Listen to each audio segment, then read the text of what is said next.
Good morning, good afternoon, and good evening. Hello to you all. You're all welcome to the Institute of International and European Affairs webinar on Tech for Good. Tech for Good, innovation when it's needed the most. My name is Joyce O'Connor and I chair the Digital Futures Group here at the IIEA.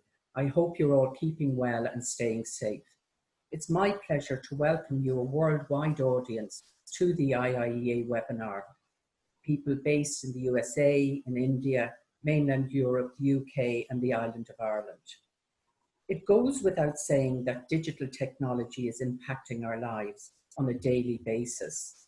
This dominance is often seen as a problem, the underlying message being that we do not have control of the technology and its impact is often very negative. In particular, emerging technologies like AI, blockchain, extended reality, quantum and data analytics are often seen as problematic. The question, however, is, can we use technology to help us redefine our problems, reimagine the future, and create solutions?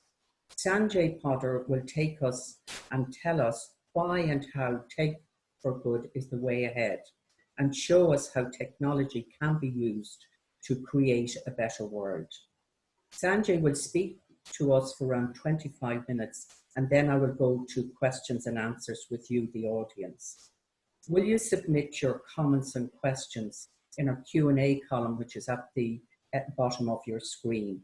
And you can submit your questions while Sanjay is making his presentation.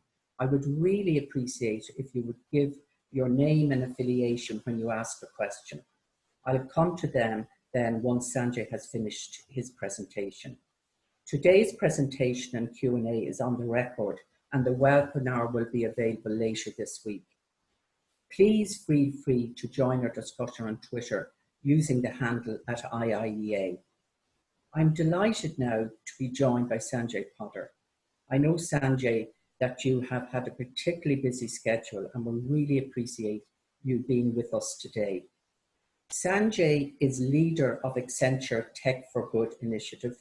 He is also the regional lead of Accenture Labs in the Asia Pacific region, including India, Greater China, South Africa, Japan, Australia, and New Zealand. He's managing director of Accenture Labs in Bangalore. He has received numerous awards at both the national and international level for his work. And in 2017, he received an Eisenhower Fellowship for his work in using technology for a more just and peaceful world. Sanjay, you will see, is passionate about the power of emerging technologies like AI, blockchain, IoT, and other digital technologies, and their power to accelerate social transformation across such areas as health, education, gender inequalities, the empowerment of people with disabilities, as well as increasing access to services and products and securing the welfare of the planet. You're very welcome, Sanjay, and we look forward to your presentation. The floor is yours. Thank you so much, Joyce. Thanks, everyone.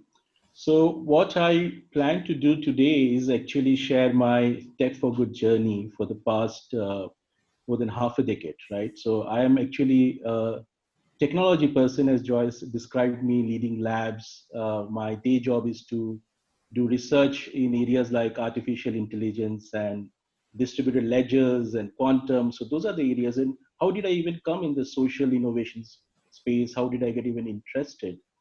And what has been my journey? And more importantly, what did I learn as a part of this process, right?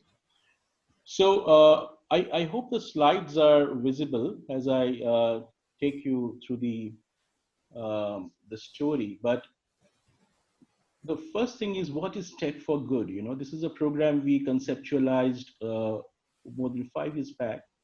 In 2012, in Accenture, we do a tech vision exercise, and we said that every business is a technology business, or every business is a digital business. You know, you can look at it both the ways. And what it means is whether you are a for-profit or not-for-profit, irrespective of your industry, technology is going to shape your industry. is going to shape your area of impact. And unless you are able to embrace technology the right way, in a responsible way, it will be very difficult to thrive, right?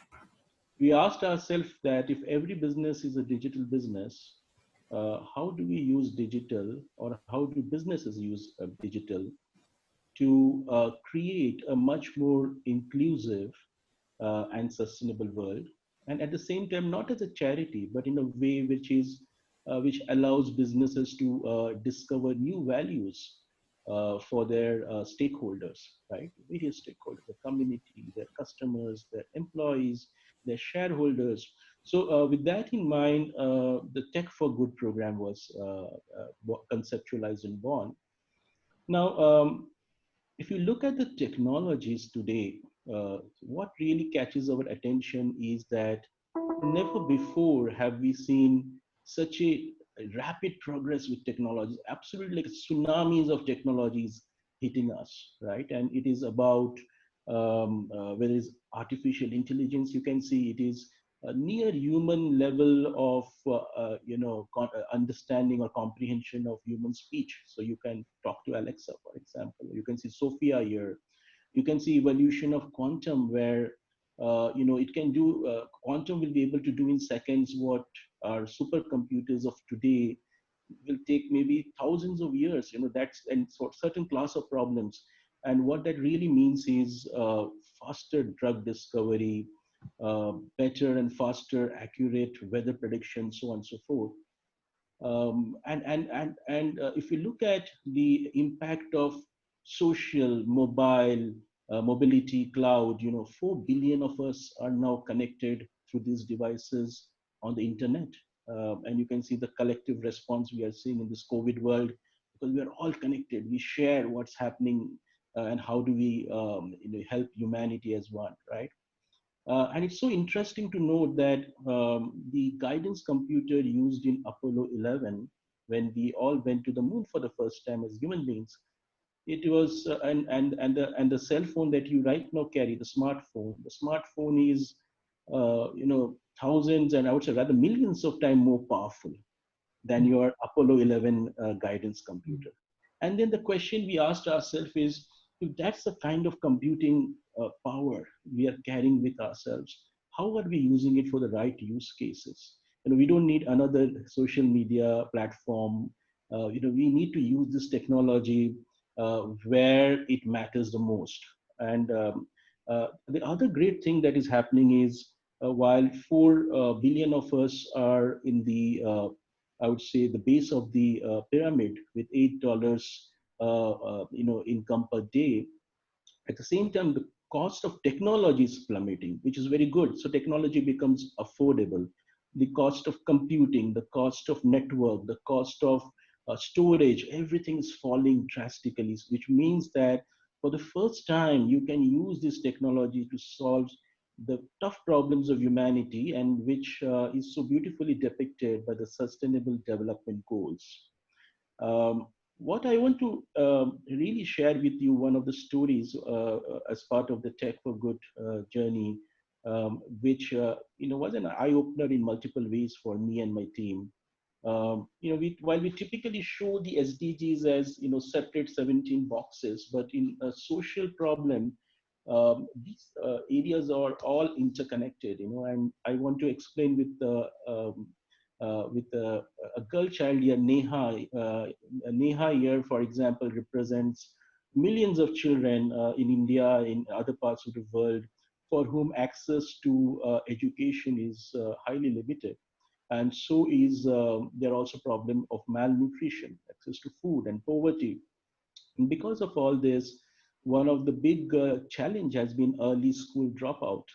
And research has shown that if schools can provide a midday meal, a wholesome meal, the school dropouts can be drastically reduced. And with that in mind, there's a school midday meal that is given to children, wholesome food for millions of children in India. And one of the big players in this space is an extremely good non-profit called Akshay Patra. So Akshay Patra feeds 1.8 million children every day in 19,000 schools. And when I was, and they have this beautiful mission of no child should be deprived of education because of hunger. So when I was in touch with the CEO, he said, Sanjay, our operation is so cost effective. Even if you can help me reduce the cost of a meal by 1 paise, and is for your reference, 65 paise makes us US cent. So even if you reduce a meal by 1 paise, I can feed a couple of thousand people, children more.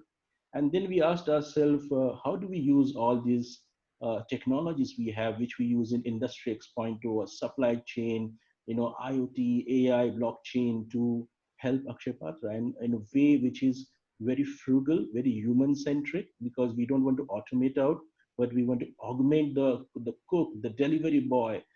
We want to make sure that these technologies help reduce wastage. And that's what we did. With AI, we were able to predict the next day meal demand. With IoT, we were able to reduce the energy consumption in the cooking process.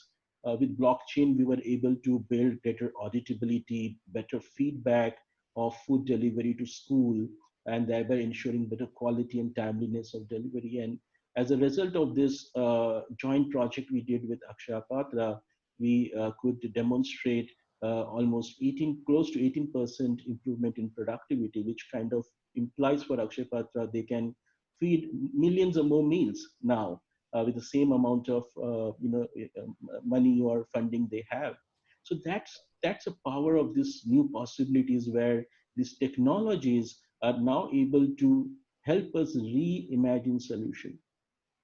But some of the things I would love to call out here, and that's what we learned. We'll move on to the next slide. Like, what did we really learn from this project?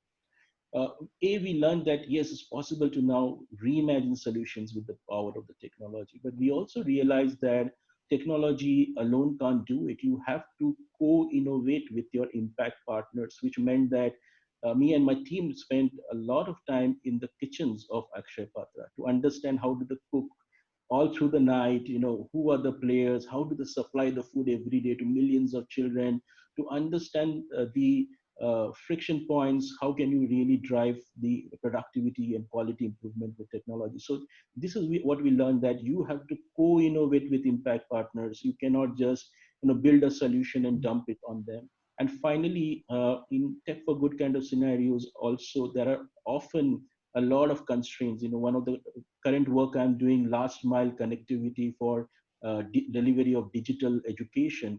You're trying to deliver education digitally, but in a situation where there's either no connectivity or hardly any connectivity, right? So there are constraints, and you have to factor that in when you design solutions. So that's what me and my team learned, and I thought this will be very useful about the new possibilities. Now let us look at what does these new possibilities bring along with it.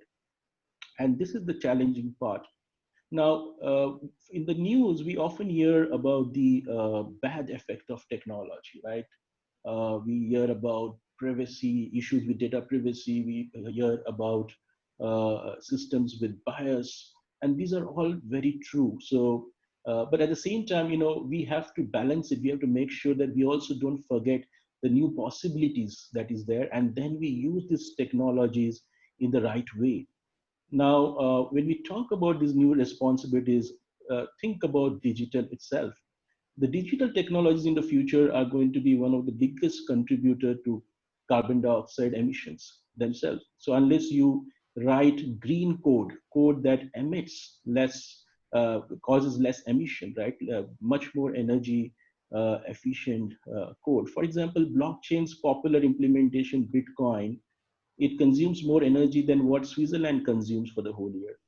If you take popular machine learning models, the amount of energy or CO2 emissions for training a typical popular machine learning model is equivalent to the carbon dioxide or carbon emission of 5 average American cars over its lifetime, right?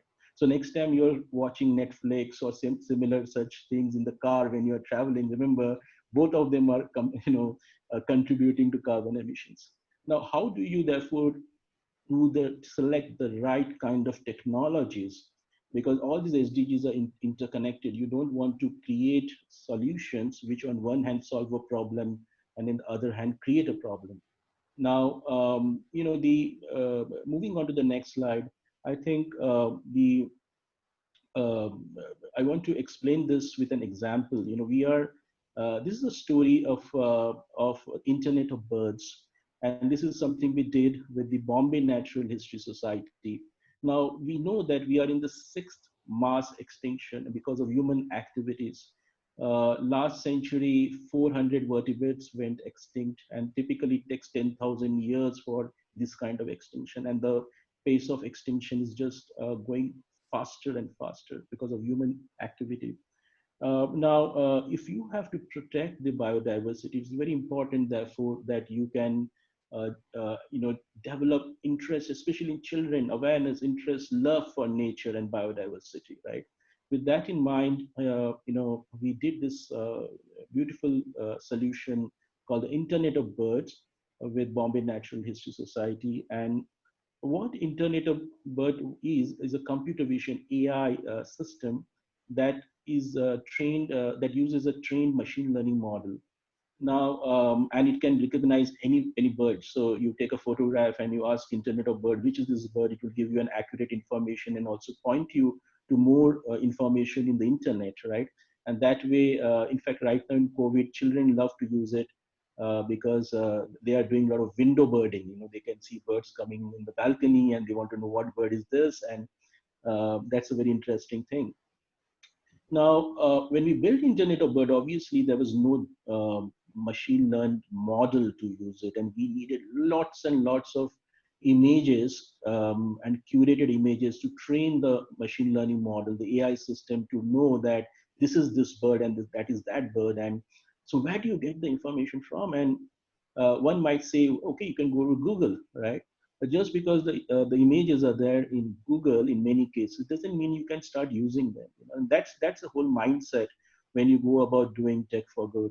You want to make sure that you are taking the permission of people who have those images, right? Because it's copyright information. So what we did was we created a parallel citizen science program where we encourage people to help build Internet of Birds. So we saw participation of thousands and thousands of nature lovers from India, from abroad, giving their pictures and saying, we want to build it, kindly take our photographs, which we have clicked, and we kind of acknowledge them in the Internet of Bird app.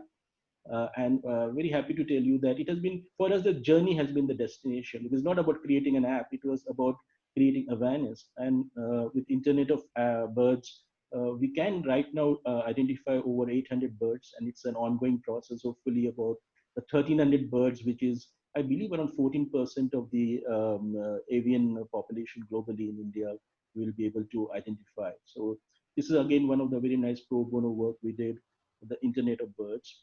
And the reason I wanted to talk about it is to highlight that it may seem very trivial that just take tons of images from internet and do it, but that's not the process. You have to use the right process painstakingly.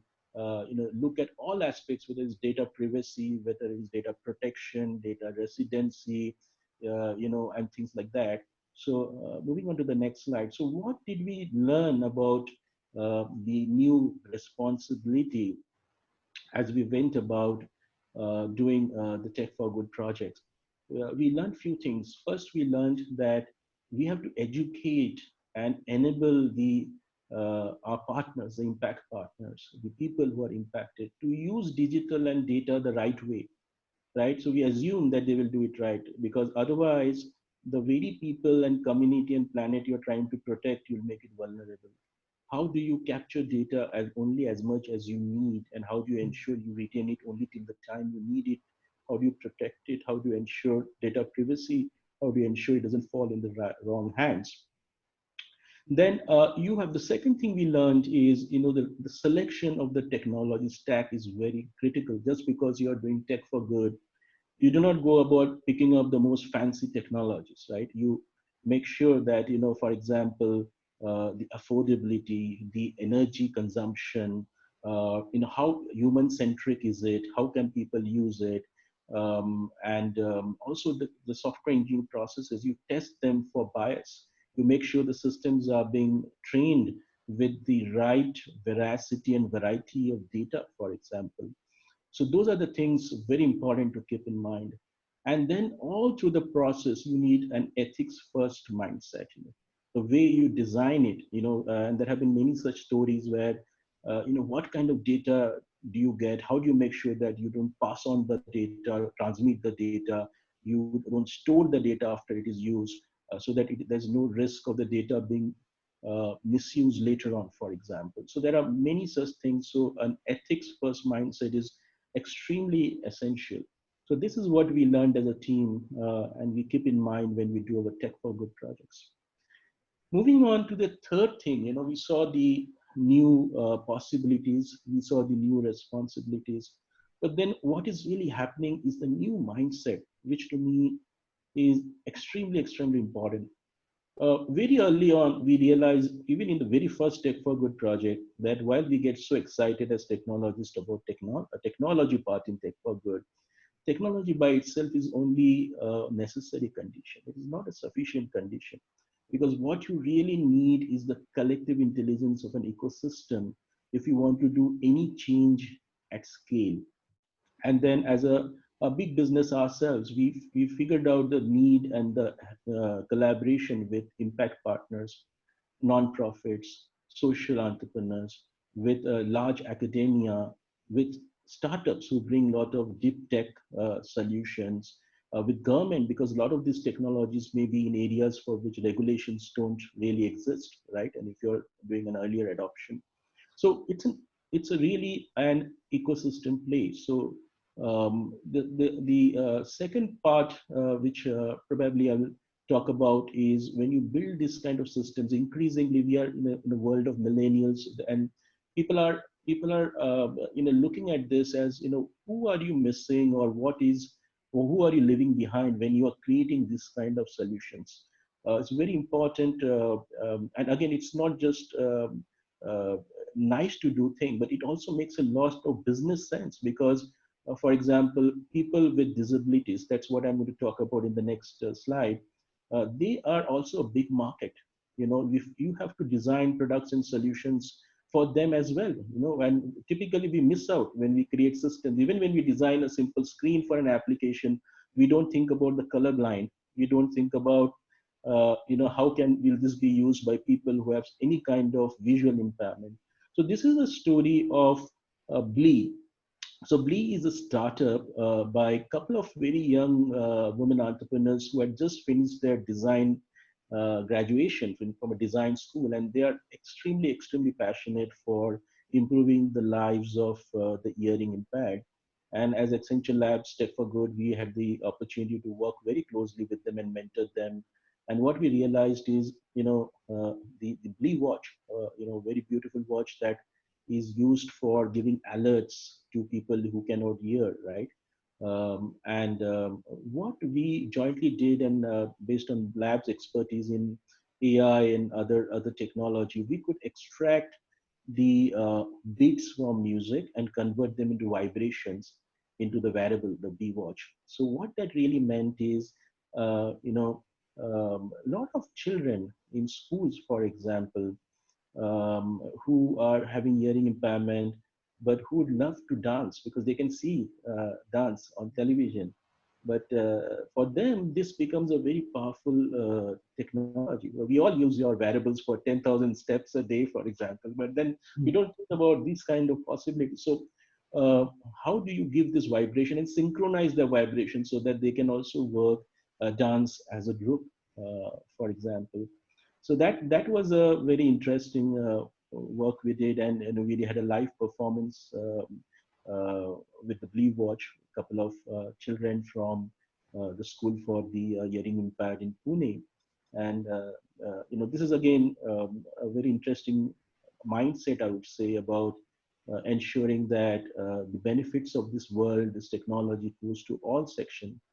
The other thing that is happening, moving on to the next slide, the other thing that is happening is, in general, which I like, is in general, trust is becoming the single most important competitive differentiator. And therefore, businesses, they realize that to be successful, they have to become a responsible business. They have a responsibility beyond shareholders to the larger stakeholders, to the communities, to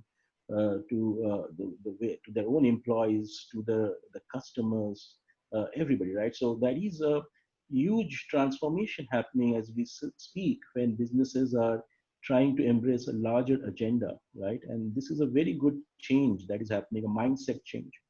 The other mindset change I can see is people realizing that all these problems that we face. So as I heard, Paul Polman speak the other day, that um, the healthy people can only exist in a healthy planet.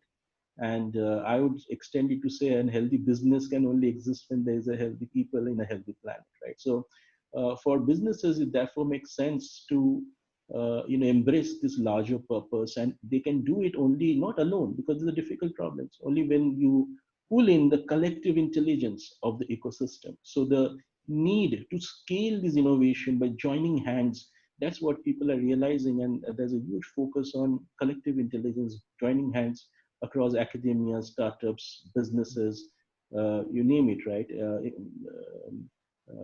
The impact partners, and finance, and everything. So that's the other thing we learned along the way. Finally, the for good agenda, or the social good agenda, for very long has been confined to the corporate citizenship in many organizations. But that is changing. In Accenture, we believe that every employee is a social innovator. And last year, we created a very beautiful program called Accenture Social Innovators. And we also believe that the sustainable development goals should be part of the core business model. And that's why the SDG ambition was launched earlier in the World Economic Forum this year. So in all this, needless to say, because all businesses are technology business, Tech for Good will be a strategic differentiator to this transformation of mindset that is happening at an individual level, at a level of business, at a level of society and community. So this is what we learned in the of the changing mindset, which is very, very positive. I will summarize the talk with the next slide, please, with the what I call the 6 E's, which I always keep in my mind, based on my last 5 years plus of Tech for Good journey. And as I said, engineer differently, co-innovate, keep the constraints in mind, educate the impacted population, very important.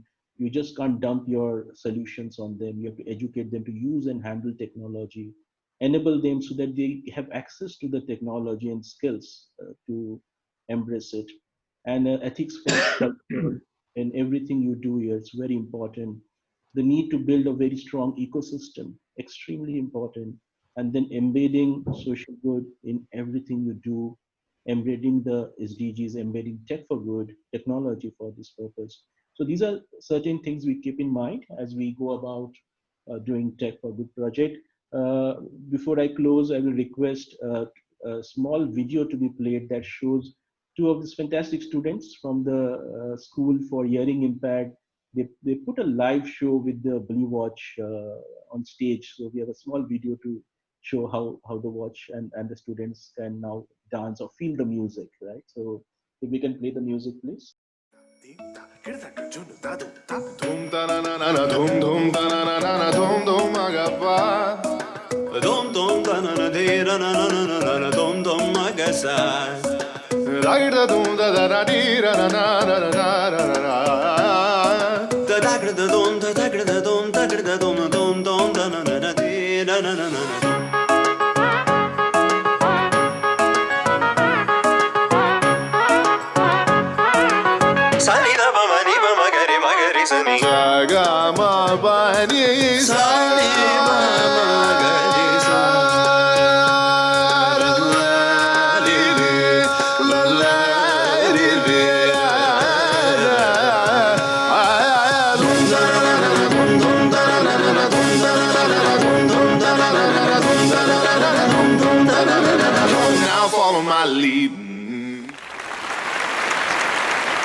Thank you so much, Sanjay. Uh, I think that last video really is so impactful and shows how technology can change people's lives for the better, integrate them in such a natural way. So thank you very much for your inspiring presentation, and particularly your examples showing how it works, how things work, and that's been very important. We've a number of questions and I'll go to them now. The first question is from James Kitt, who's from Concern Worldwide. And he asked the question, when co-inventing solutions with impact partners, what are the key inputs you need from impact partners? Many impact partners may not be aware of the potential of technology to find and create solutions. I think that's a very good question. And I often tell my team and other people that for Tech for Good, the society is a lab. You cannot do Tech for Good sitting in the four walls of your glass buildings. So depending upon what is the area of your work, if you are, I give the example of Akshay Patra mega kitchens, where meals are served. So my team spent months, interacting both with Akshay Patra's management as well as in the kitchen to understand how do they cook food and all kind of the use cases that is involved.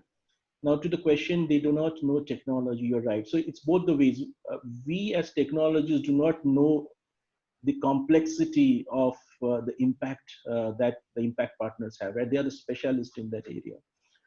On the flip side, in many cases, I will not say all cases because people are getting very tech savvy, but in many cases, it's possible that they are not aware about the power of the technology, but they are tech savvy. Today, the penetration of technology is high. Even the poorest of the poor are using WhatsApp for doing their business, and mobile phone penetration is in millions, like maybe 400, 600 millions in India itself. So there's a huge appreciation of technology. Now, it happens both the ways. So when we work with them, we gain a deeper insight about the area of impact, and they understand through multiple iterations. We kind of show them early prototypes, proof of concepts. I talked about Internet of Bird. The first time I met the director, he had no clue, BNHS, about a solution, about computer vision and how it can help. I had to actually take a demo and show him, see, this is the art of possible. What do you think we can work and build this system, right? And then he became one of the biggest champion. And then he started adding value. And that's what I see, right? All the impact partners, since they know the domain so well, then they start, ideating. They come with ideas saying, okay, let's use this technology in this way to give even better value, right? So that's a kind of, very hands-on interaction. In some sense, we from technology help the impact partners, and the impact partners help us to understand the space, which is so complex, right? Sanjay, can I just ask you're a leader in this, and you talked about mindset and culture change, but just following on from James's question, um, how do you get businesses like yourself to understand this? So you talk about the intelligent ecosystem. So how do you get business leaders to take the time to go into the kitchens, to understand what's happening, and then in a way respect and trust their other partner to help them get the solution? How do you get that change? Yeah. So again, a very good question, Joyce. Joyce, fundamentally, in fact, every year we create the tech vision from Accenture, which is a very, which is a good thought leadership people look forward to. And even if I look at the broader world of business today, there is a very big appreciation that businesses that can form, that have ability to form platforms, collaboration with diverse ecosystem, they're able to come up with much more personalized products, services, and that's what's happening irrespective. Anyway. So the power of ecosystem is appreciated by the business even otherwise, right? It's about taking that idea and using it in the the This fact that, position, yeah, yeah, the fact that you are now trying to go the last mile, be much more inclusive, the fact that your business models have to reach unserved population means you need more partners. yeah, Traditionally there are partners whom you would not have worked with, but now you will, because A, the technology allows you to expand the reach. B, the business model allows you to do something different. That's what mm, we see with our clients all the time. So in general, uh, not only for my organization, but I can tell you all my clients are also have this thinking, mindset. Everybody mm, wants to be a responsible business today. mm, It's that's not an great, easy yeah, journey, but that mindset change has happened. Everybody is asking, how do I become a responsible business? How can I do more? And why do they want to do it? It is not that they want to feel good. Yeah, of course they have to yes, feel good. They are trying to do this because that's the future of business. As I mm, mentioned about what has happened with the adoption of technology. It's not just the businesses have adopted technology. The consumers, the people, the mm, society has adopted technology. The society has a big voice. The society today wants the businesses also to be very responsible. And you mm, know can see so many examples. So that is why trust is becoming so important factor. important, yeah, We all as consumers also love to work or interact with organizations that can be trusted, mm, right? And that's the larger change that is happening in the backdrop of all this larger change that is happening. So Tech for Good, therefore, gets that yeah. easy playing field, right? So It's this is good for where business as well as good for mankind, if you like. absolutely, Yeah. it's maybe 2017 when I was writing my report for Eisenhower Fellowship, and I was focusing on purpose, planet, and people. Mm, It appeared at that point very academic to me while in my conversation with many people, right? Okay, mm, okay, these are great stuff. But today it's no longer academic. Today, yes. this is a conversation we have with clients every day. People Mm, want to do more. Now, how and technology is the biggest enabler to help you do that more. yeah. If you don't have technology, it was not that people were bad earlier. You didn't have that The power to tools, yeah. expand, to reach out to a larger population. So that is changing. Technology is helping you to do things differently. Thank you for that, Sanjay. I have a question here now from Mary Cleary, the Irish Computer Society. And she says, thank you for your interesting presentation. May I ask you, what are your thoughts on applying the Tech for Good principles in a post-COVID world where technology is the best tool to enable education and work to retrain some semblance of normality? This will need a whole session, Joyce, because Maybe you'll come back and do that with us, Sanjay. yeah, because there's so many areas we are working with technology, and now I'll limit myself to the societal impact, obviously, given the conversation we are having today. One of the work I'm right now looking into is the impact on education, right? So many children are not going to school, and how do you take the technology? How do you take the curriculum or the content, the last mile, to children who are not able to go to school because of quarantine, lockdowns, So we are working with so many impact partners to figure out the last mile digital connectivity so that either through satellites or, various other technology, we can still take content to people, Mm, uh, and there are so many different interesting things we are exploring. The other thing I would, in a in a COVID world, and then also in the post COVID world, technology will obviously play such a big role. In fact, as a society, we have done really well because of technology. The whole mm, touchless is possible because of technology, e-commerce, the supply chain. People are locked down at home, but despite that, they are able to carry on with their lives. So technology is already helping a big way. But one of the areas to watch out for, and we are doing a lot of research in this space with another important partner of ours, Microsoft, is oh, privacy preservation. So, mm, we have a Tech for Good program with Microsoft to amplify there's no point of doing innovation if you cannot scale it. So we are trying to impact millions of lives by joining hands. We call the program Amplify.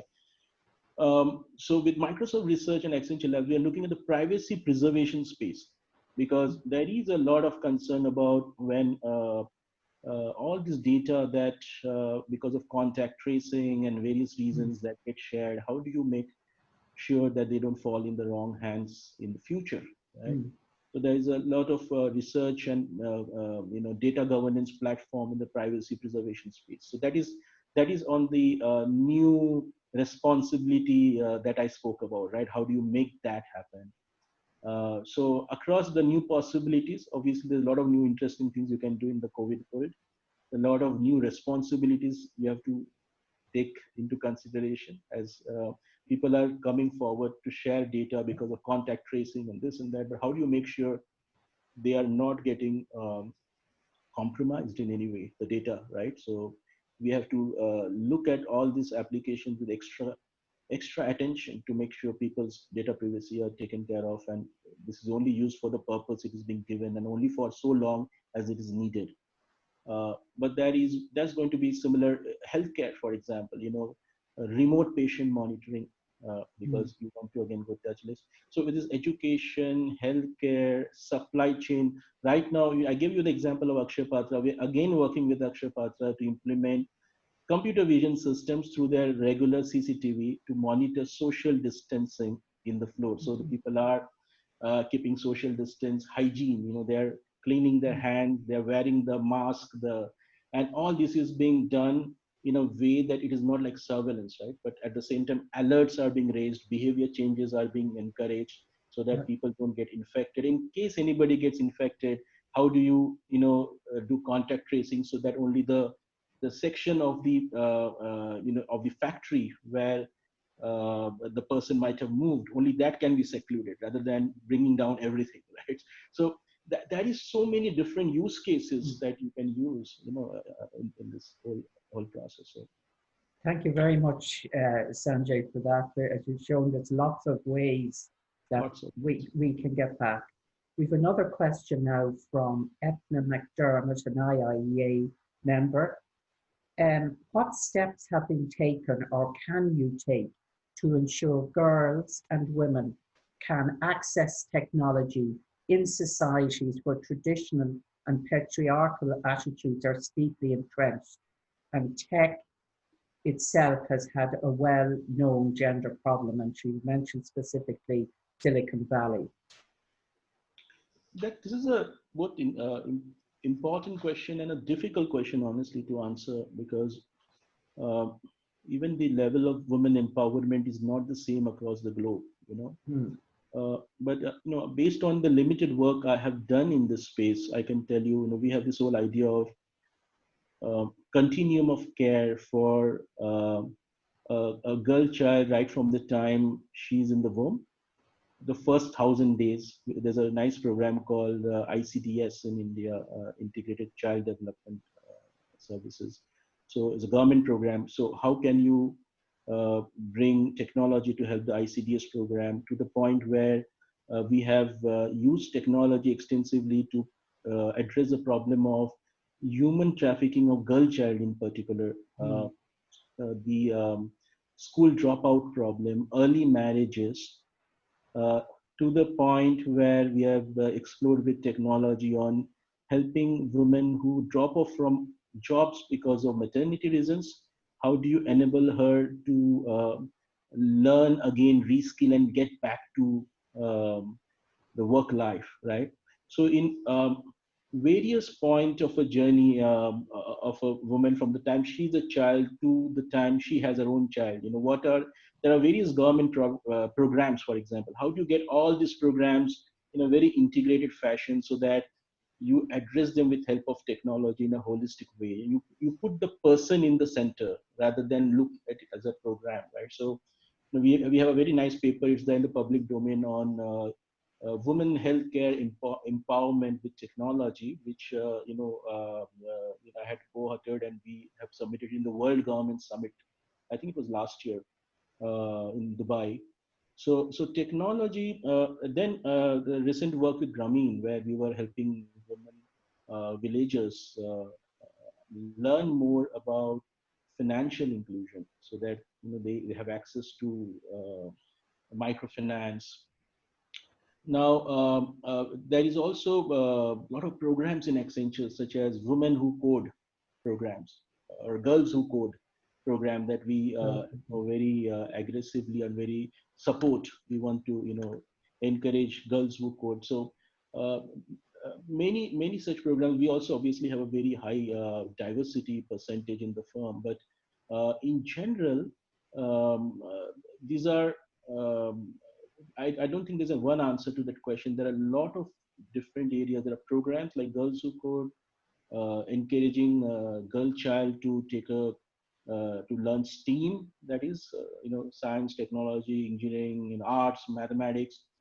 So that there are various such programs where we want technology to be a very important tool to towards women empowerment, right? Um, so I think that's what I have seen in my journey so far. There may be bigger answers, but this is what I have been engaged in. Thanks, Sanjay. A question here from Dave Feenan from Technology Ireland ICT SkillsNet. Um, Dave says there's a greater focus now on corporate social entrepreneurship rather than corporate social responsibility, which you mentioned in your talk. He's interested to hear your views on corporate social entrepreneurship, and do you see Tech for Good as corporate social responsibility or corporate social entrepreneurship? Um, it depends on how you look at how interpret the word corporate social responsibility or corporate citizenship. Sometimes if you interpret it that 99% of the business can do what they want to do, focused on profit, but 1% of the business, there's a group called corporate citizenship who do some social. They have a certain cause, and they may be championing that cause, right? And then you are compliant. So I think that is old model. I don't really know the definition of corporate social entrepreneurship as a word, but I can tell you the new model probably is the same as responsible business that we call it.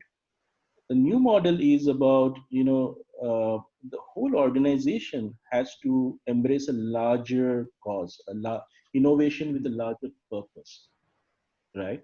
Do you call that corporate social entrepreneurship? Then maybe we are talking about the same thing. But in my understanding, the shift has become from while corporate citizenship teams will continue to be a big North Star guiding the rest of the organization, but the entire organization is culturally changing to all organ businesses, as I mentioned in my presentation, to become a much more responsible business.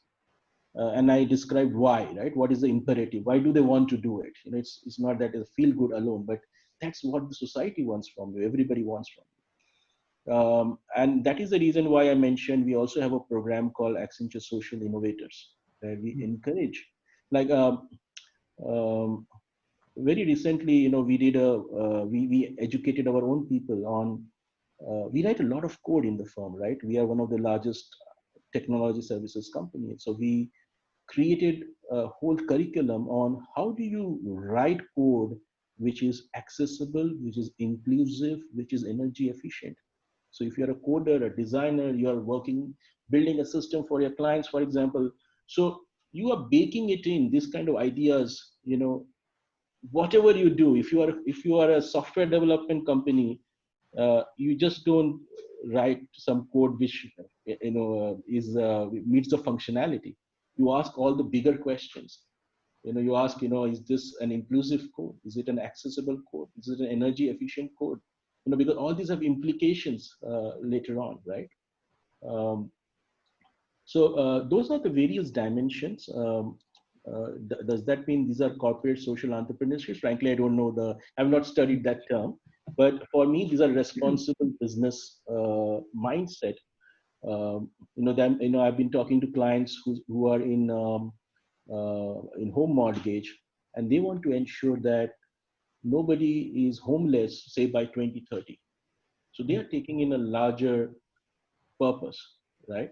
I talk to clients who create, say, eyewears, eyeglasses, and they want to make sure that preventable blindness is taken care of irrespective. So uh, organizations they are extending themselves to think about what more can we do, how can we change the society, and so that's what I see happening across.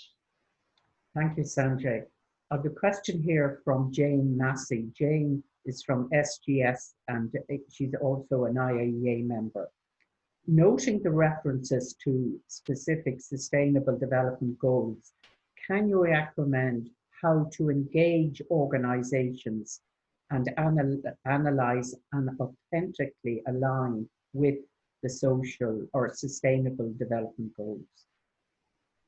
So if I understand the question, how do organizations align to sustainable development Yeah, goals? Is that organization analyze and authentically align with these goals. okay? So there are obviously 17 goals. The 17th goal is all about collaboration. So all of the 15, 16. So my personal view is you don't have to really champion all or align to all the SDGs. I can only, based on my experience, recommend that pick up SDGs which are very close to your core business, and you feel, for example, there is a value of doing that. If you are a financial services firm, you may have data that can be very useful, that can further drive financial inclusion.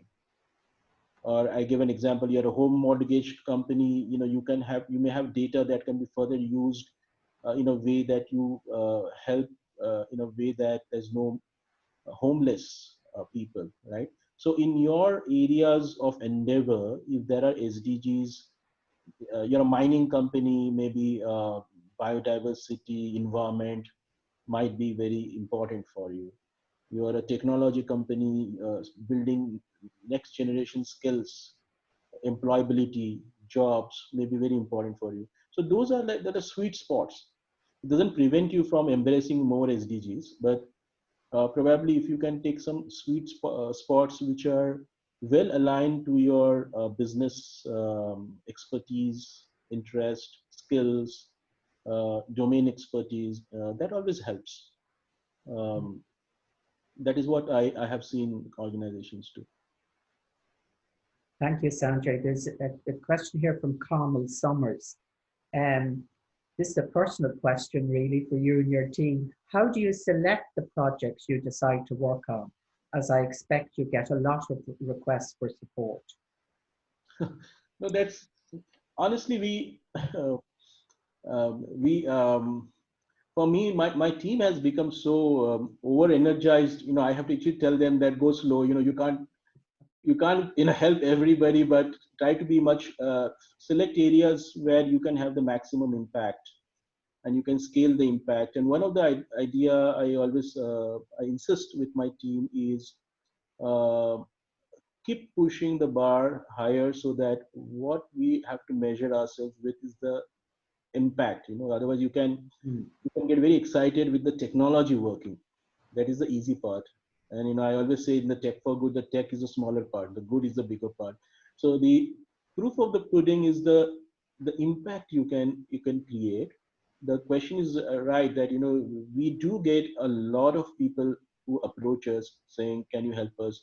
There are certain criteria we use. We want to make sure that our expertise in this area is to bring some of the latest technologies and thinking that only we know. So if somebody comes to me and says, I need a SAP system to be built for my purpose, that's not where we go into, right? So we try to imagine something very unique that will help them. Because there's a paucity of time, I can't give all those examples, but they become game changers. We want it to be a game changer, something we do with technology that can totally change their improve the productivity. Or maybe one example would be, we recently worked with Wildlife Conservation Society, and for their conservation scientists, they were listening to the sounds in the biodiversity in the jungles, or for presence of endangered species, right? Now that can be a manually very difficult job. You first of all record terabytes of sound, and then you have to sit and listen to it.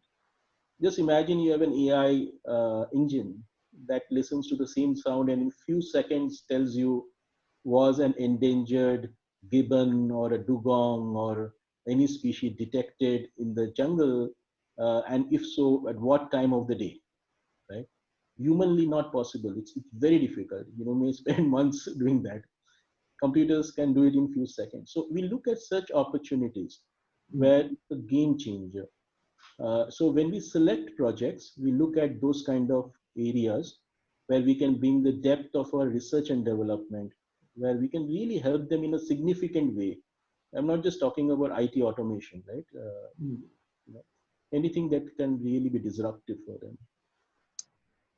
Thanks very much, Sanjay, for that. I have a question here now from Seamus Allen at the IIEA, and it's probably looking at the other side of things. He's asking, in a report you co-authored, you stated that technology is neither good nor bad in itself, and that how we prevent tech for bad is an important question. Can you share your views on how technology can be most effectively regulated while allowing for technological innovation for good? Right. I think in general, this area is also maturing because a lot of this new technology areas, you see significant promises and improvements earlier on. And then obviously the regulators have to do a catch up because the pace of innovation is far more than what any responsible government can keep pace with, right? You know, every day something new is coming. It's a tsunami of technologies hitting us. At least from the Tech4Good program perspective, we are part of many of the national programs that want to create a point of view on how these technologies can be used, center of excellences and quantum and this. So in all those various areas, AI, explainable AI, all those various areas, we do a lot of research. You know, how do you make AI explainable, for example? Or very detailed research on yeah, how do you uh, test intelligent systems for trust. You know, machine learning models, do they carry bias? Are they having vulnerabilities to attack? You know, sometimes you can change a little bit here and there, and the machine is not able to detect, or will give you a false yeah, recommendation or a prediction. So how do you prevent these things from happening? So while on one hand you use technology for all this, very interesting challenges we face, there are parallel tracks of research that goes into trustworthy systems, testing for trust, explainable AI, ethics in algorithms. So both of these will go hand in hand. You know, about data, data privacy, as I said, privacy preservation frameworks. So they all will go hand in hand. You know, they both need each other. It's yin and yang, right? They will go hand in hand. Um, it's like fire. We have all, we know how destructive it is, but we have been able to tame it, and our progress is to a great extent because of how well we manage fire. So technology is also like that. The more well we manage it, the more value we get from it. Uh, so that's what is we are looking into.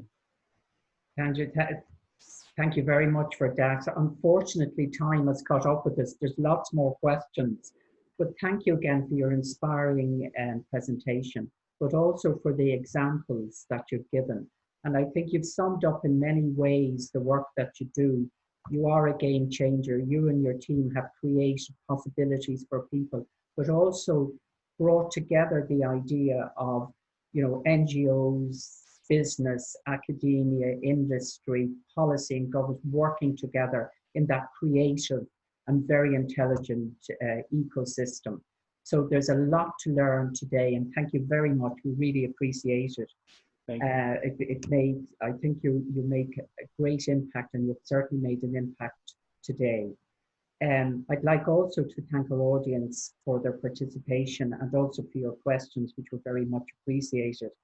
Um, we have our next event coming up in September 9th, and you touched on it a little bit, Sanjay, we have the European Data Protection Supervisor coming, and he will discuss how the use of personal data with technology can help to address COVID-19 crisis and how privacy can be protected by doing so.